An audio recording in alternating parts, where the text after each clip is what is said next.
She laughed when I told her. Not the kind that warms a room. A brittle, sharp sound, like silverware dropped in an empty sink. The kitchen was spotless, sterile in its perfection. A single toast crumb on white porcelain. Her mug, red print, untouched, still steaming. I stood holding the letter, words stamped in ink and finality, and she looked at me, like I'd let a child fall. "I always figured you'd mess up," she said, not even glancing up, just scrolling, like nothing had happened. Losing the job wasn't a shock. I'd been pouring hours into a vision no one else could see. The execs wanted comfort, a future they could forecast in charts. I was chasing risk. Ugly, raw, real. But it was mine. Scraps of dreams drawn on napkins, burned fingers from late-night wiring, unauthorized hours in borrowed labs. I carried that loss home each night, quiet, hollow, reeking of solder and stale caffeine. She began dining without me, wearing things I didn't know she bought. The space between us didn't explode. It seeped in like fog. She started saying he, when talking about me, left notes instead of words. Let silence do the talking. I tried. I remembered anniversaries, filled her gas tank, pretended to laugh at her favorite host. None of it was enough. She wanted polish, power, a man who drew attention like gravity, not someone with burn marks and bad credit. The day after I was let go, the deal closed. $67 million. Clean. A European firm picked up my encryption framework, an idea born while she laughed with friends, whose names I never learned. I didn't tell her. Didn't tell anyone. I wore the failure like armor, let it rust in the open, while I stashed away the gold. A friend I'd once pulled from the brink handled the paperwork.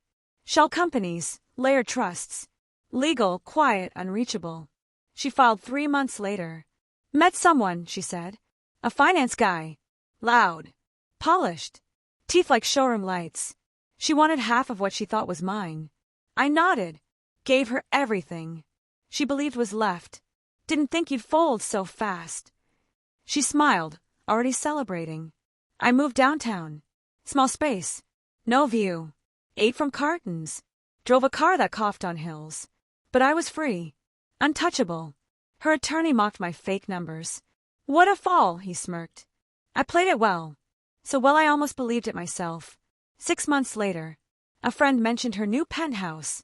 The watch I gave her, my grandfather's, gone. Replaced by something soulless and new. A year passed. The audit hit. Her new man played fast and reckless. With her accounts. Forged figures, cooked books. It caught up fast. Especially when someone tipped them off. Everything froze. Home car accounts vanished. Then the lawsuit. His ex had proof. Receipts. Fraud. Tax games gone wrong. Her lawyer. Disbarred. A casualty of old favors. A month after it hit the papers, she came to my building. I watched her through the peephole. No gloss, no mask. Just a quiet knock. I opened the door. Said nothing. I didn't know, she said. I waited. About the patent. The money. All of it. I nodded.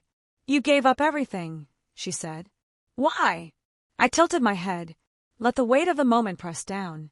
Until it bent her. You let me walk away from all of it. Because I wanted to, I said. Finally.